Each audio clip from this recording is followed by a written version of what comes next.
follow through. Because when you bring somebody new into the business, they actually might be okay at contacting some of their friends. They might have an okay warm market and make a few contacts, but then this is an area they're not used to, and their follow-up and follow-through might really suck. And so maybe you can not only help them with 3 ways or help them in contact, but also be there in the follow-up and follow-through process. Leaders, in general, are really, really good at this. I talk to leader after leader, and I find out I'm one of the worst ones here that I try to improve. But anyway, they're very strong. One of the things they have in common, they're very good at the follow-up and follow-through process. Here comes one of the most critical ones. The next thing, okay, and that is learning how and when to drip. In other words, somebody gives you a no or a maybe or something, and they tell you to wait a month or call you back in a few months or call you back later, or now's not the right time, check in with me some other time. And you feel good maybe about this person. You feel good about them. If they have a raunchy attitude and a really negative, horrible, nasty attitude, then probably that's a good name to toss away or something. But if you feel good about this person, there just likely could be something down the road. We call that dripping. Dripping. You want to get back to those people, and in a reasonable period of time. Almost all of my people that I've ever brought into business have never been on the first, almost universal, it's not been on the first contact. It's been on the 3rd contact, 5th contact, 15th contact, 30th contact, 50th contact or something, because, heck, I bring people into the business that I've known for,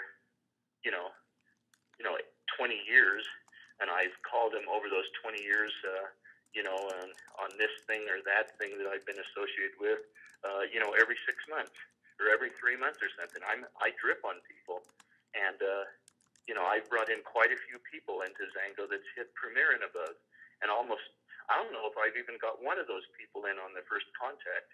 All of them, it's been the 2nd or the 5th or the 10th or the 15th or something. So don't throw good names away. The best thing to do is have some sort of a card file box. Now, if you want to do this on the internet and create some system there, then do that. I use a 3x5 card file box, and I just put people, 1 month ahead or 3 months ahead or 6 months ahead, depending on my feelings after talking to them. I did that today. I made about 5 contacts today with different people, and I didn't get anybody today that wanted to join right away or whatever, and I called back some people that had watched the videos, and even though they had watched the videos, none of them wanted to join today, okay, and but I took their name, and I moved one of them ahead only about 2 weeks. He said call him in a couple of weeks, and he might be a little more interested, but now's not a real good time. One I put about 3, a couple or 3 I put about 3 months ahead. One I put like 6 months ahead, just because I could tell that this person I'd be bugging, even if I contacted him 3 months from now. So I put him like 6 months ahead. But I moved all those names ahead in my little index card file. And but what that means is every day I go to this little index card file, and I have people that I can follow up on that I haven't. And so what I'll usually do is just give them a call and say, hey, how you doing? Just catching up with you. There's something else I wanted you to watch. I use the videos for dripping. Okay, so I'll say, I noticed on my notes here that you saw that toxic video, but we have something out called El Aviv, and I want you to see that. When the weight loss thing comes, I can start dripping on people there, and I can say, we got the most incredible weight program that's ever been developed in our industry, ever. And you've got to see the video that we have on this thing. And I'll send them out that video, just a further drip. And so, that the leaders are good at that. I've heard leader after leader after leader after leader speak, and almost all of them say the same thing that I just said. They virtually never bring anybody on the first or second contact, but they never get discouraged. They have a good method of dripping on people without pestering people, and so I really encourage that. The last thing is there's certain personality traits, and if you're taking some notes, maybe you can take some fast notes on some personality traits. I have about 15 things here, but these things are important. Some of these things are so critical, and maybe you could take some notes on some personality traits. Here's the most common personality traits I notice amongst all the leaders.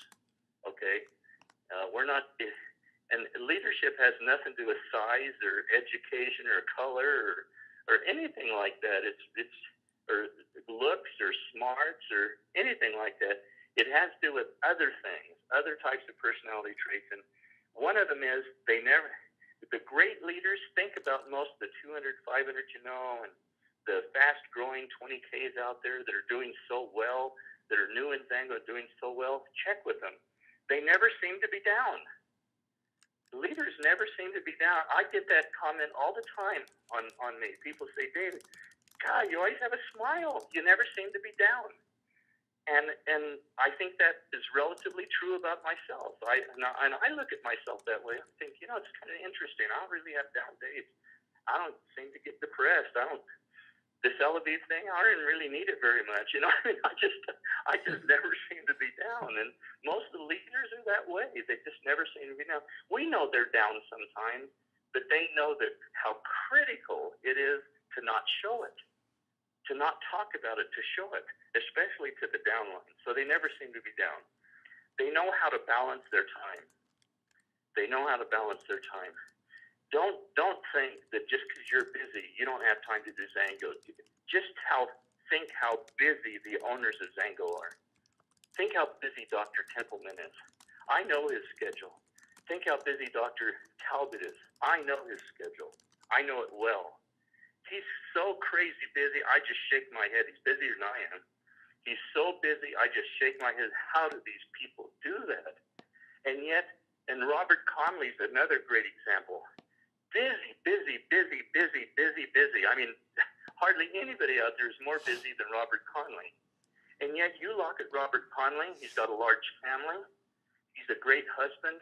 He's a great father. He's an absolute, very strong religious man.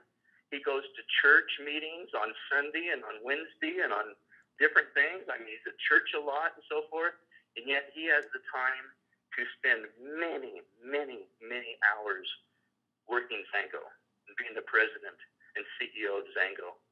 Dr. Talbot's the same way, a great man, unbelievably busy, but he still has the time to run in marathons. He has the time to be a family man and a husband and so forth. I mean, and yet we have people that aren't near that busy saying they don't have time to do the business. They don't have time to build, time to do this. And I look at some of these other people, and it's like, you don't know how to balance your time.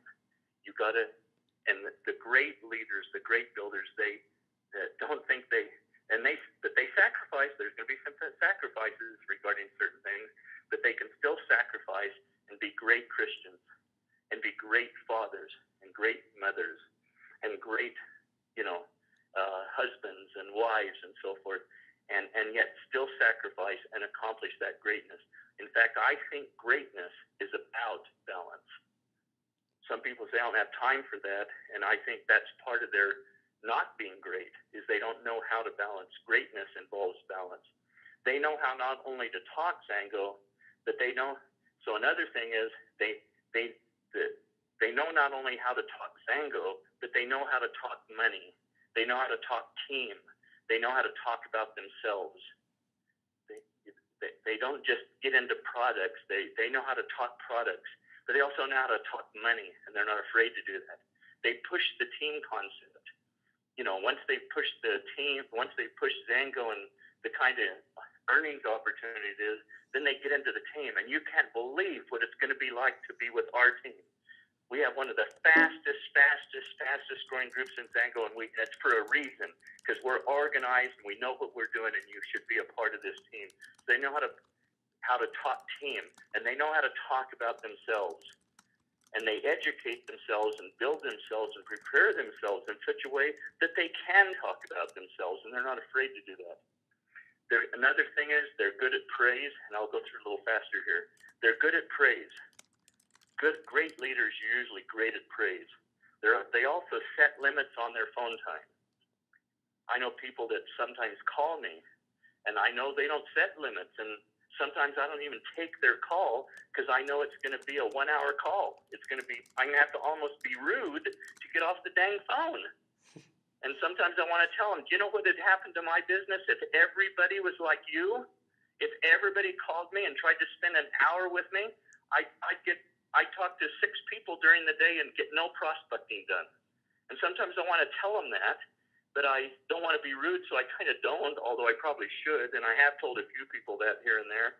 But sometimes I avoid phone calls just because I know that these people don't set limits on their time, and that kills me also. And I mentioned this already, but they also set limits on their conference calls. You don't find the great leaders out there being on 7 calls a week, or 5 calls a week, or 6 calls a week. They set limits on their phone calls too. Bottom line is, they don't settle up. They go out and do it. All right? They stay visible. One of the important things you should do is be visible. Be visible to corporate. Be visible to your downline. Be as visible as you can. That's really important. They hang with the right people. The great leaders usually associate with great people.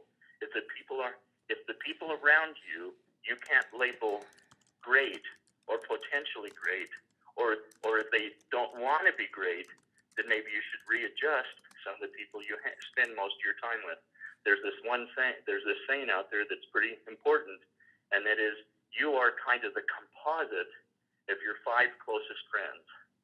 So look at your 5 closest friends and say, whoa, is that composite? Is that me? Is that what you want you to be? Is that composite of your 5 closest friends? Well, I look at my 5 closest friends. If I were to tell you what I consider my 5 closest friends are, I want to be them. That's the composite. I'm in pretty good shape because my composite of my 5 closest friends is a pretty good group of people. So I hang with the right people. And the last thing is they have a dogged determination that just won't quit. There's just nothing that will slow them down. There's no mistake that corporate can make. There's no mistake their upline can make. There's no mistake that a friend can make. There's no mistake that a bad batch of product, a bad thing that's said to them by somebody, a bad economy. There's just nothing out there. There's nothing out there that'll affect their dogged determination. I think one of the best books that I've read was something quite a long time ago, a book called Unstoppable. And it talked about roughly about 50 stories of people that had accomplished great, great things from not so much being born into it. Most of those unstoppable people weren't really born into things, but they had reached massive things. Presidents of the airlines, presidents of oil companies, presidents of this and that and so forth. And the book was called Unstoppable. And it was just how they got there was these people were unaffected by any negativity. No matter what happened, what people said, nothing was would stop them. So great book, and the great leaders have that trait. They're just unstoppable. I don't care how long it takes or what it takes. I'm just going to accomplish this certain goal in this certain position, and in doing so, I'm going to be am I ever going to be a better person when I come out the other end? I'm going to be an incredible person, because to accomplish that, I'm going to have to be a better person to accomplish that. So I've got to work not only on reaching that position, but I've got to work on myself, because I won't get to that position unless I do something to myself. So, hey, everybody, I appreciate letting me ramble a little bit.